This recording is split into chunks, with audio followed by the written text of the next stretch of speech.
certainly burning. fiery red. Oh my gosh. Very vibrant. Wow. Call the fire department. Get them on it. Weather-wise today, we're looking at some warmer conditions. Before we get to the forecast, we've got a bridge closure to tell you about, because this is a biggie. The fact that the entire bridge is going to be closed for a period of time late tonight into tomorrow.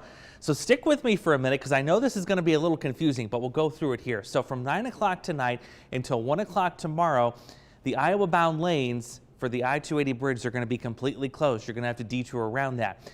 2 hours earlier, the Illinois-bound lanes are going to be closing. That's at 7 o'clock tonight until 7 o'clock Saturday, tomorrow. So a lot of closures there. Best advice I can give you, just avoid the 280 bridge altogether late tonight through much of tomorrow. Plan an alternate route if you need to take that direction there.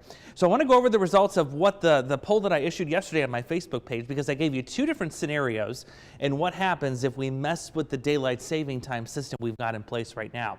I told you could either get rid of it altogether or you could make it permanent year-round. So I gave you the couple of choices there. Of course, the third choice, keep the status quo. Let's observe it for the warmer months and then ditch it for the cooler, colder months. So what did everybody say on Facebook? Well, the overwhelming majority of you said, let's keep it year-round. So you were okay with keeping the status quo, what we do during the summer, and you were also okay with that later sunrise in the winter months, which was like 8:25, 8:30 in the morning. So the resounding majority of you, 50% of you, said let's just keep it and stay on it. 24% said let's just keep the way things are right now.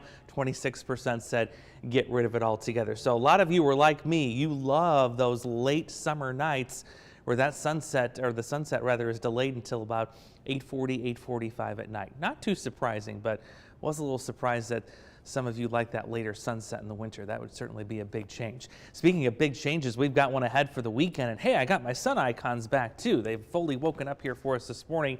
A little breezy start for your Saturday. Still looking at temperatures in the 60s here, and then well into the 60s for Sunday. That's going to be your weekend's best, because not only is the wind going to be a little bit lighter, but there's a possibility that a couple of us, perhaps Princeton, Kewanee, down towards Galesburg, Monmouth, Burlington, you could hit 70 degrees as we head into your Sunday itself.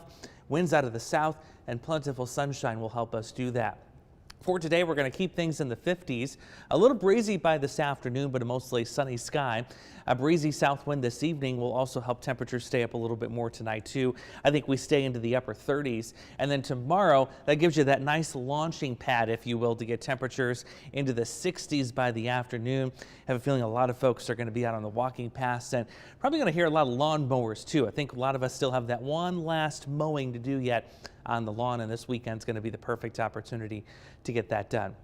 Outside right now, we're at freezing in Davenport, above the freezing mark here in Moline. We're up to 54 this afternoon. There you see that wind, a little gusty at about 20 miles an hour, so probably not the best day to start raking up some of those leaves. Unless you want to rake them into your neighbor's yard, then that's going to create a whole nother separate issue probably in terms of your speaking terms with your neighbors, so watch out for that. Still looking warm for start next week, and then we'll track some showers in here around Tuesday. And today